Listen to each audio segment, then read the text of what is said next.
Hello sa mga Kidelex fans dito. Ito na nga guys, ang latest update or pinakabagong update ng Kidelex. Ito na nga guys, new look, new haircut, short hair na nga ang ating Kiddy Boy ngayon.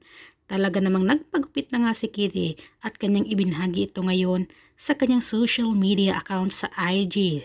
At ito naman ang nagpabuhay ng mga dugo ngayon sa Kidelex fans. Sa X, dalaga namang ito nga, nasa passenger seat nga ang ating Princess Alexa Ilacad.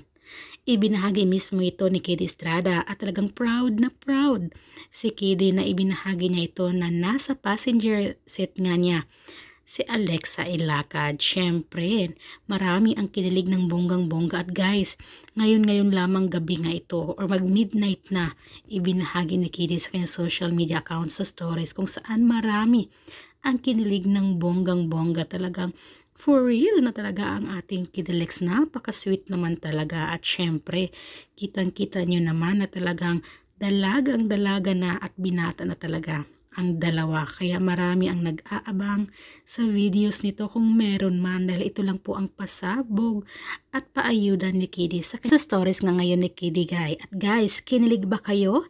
Talaga namang napaka-sweet ng Kidelex. Nasa passenger seat na talaga ang ating Alexa Ilacad.